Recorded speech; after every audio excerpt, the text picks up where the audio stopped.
Hi, Mickey Quinn here with Retail Level Up. Today's Moment with Mickey, we're going to be talking about trade secrets. It was several years ago. I was the director of store operations for an up-and-coming retailer that had won some awards for great customer service.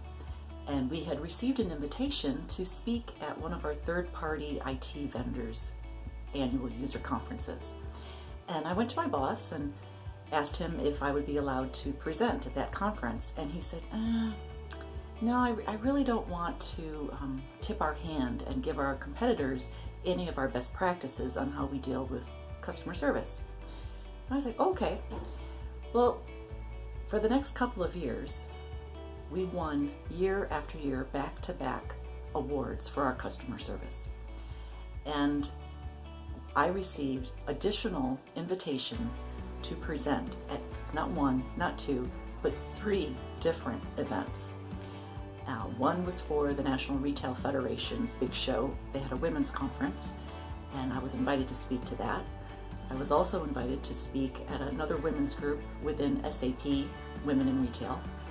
And then the third invitation came from ShopperTrack at their annual user conference. ShopperTrack is one of, I still think, the gold standard of people trackers in retail today. So I went to my boss with these 3 invitations to speak, and he said this time, yes, I think this would be a great opportunity. It's a great exposure for our brand, and it's a great experience for you. And I said, so what's different now than 2 years ago when you didn't want me to share any best practices? And he said, it's one thing to actually share what the best practice is, but it's a whole different thing for somebody to take that information and actually do it. And that got me thinking, what an interesting standpoint. You can share information, but can somebody actually do anything with it? Can they replicate your success? Well, and the answer lies in the company's culture, much more so than just the list of processes and things that are to be done.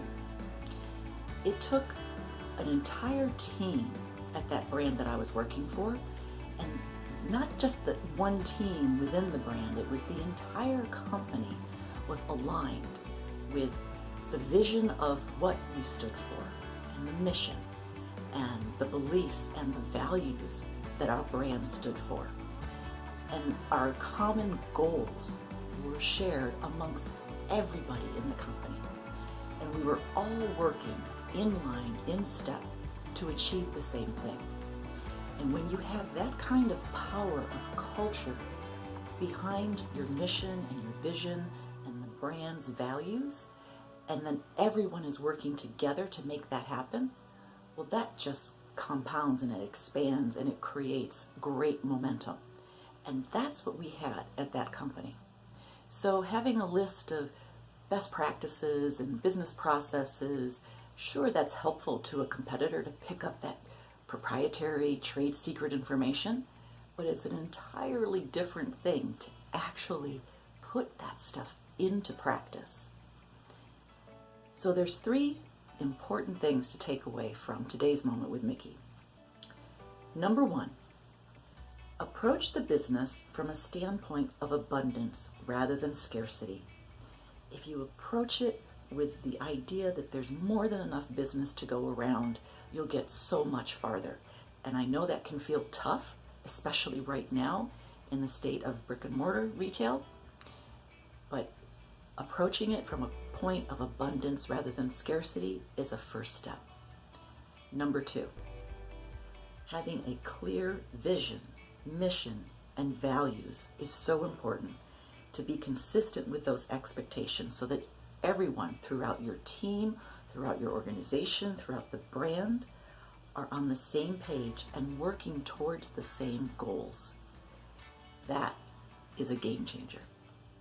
And number 3, it's not enough to have the statements, the expectation, the business processes for the team to follow. It takes consistent conversations, encouragement, review, and feedback to move from what should be done to actually making it happen and actually doing it. To learn more about how to create a plan to achieve this kind of success in your company or your team, visit our website, retaillevelup.com, and send us an email. We'll schedule you a complimentary consultation. And also, to get more tips like this, like us and follow us on Facebook, LinkedIn, and YouTube. And be sure to sign up for our email subscription for our weekly emails, because all of us can use a little extra motivation and a few top tips. Because now, even more than ever, it's time to level up.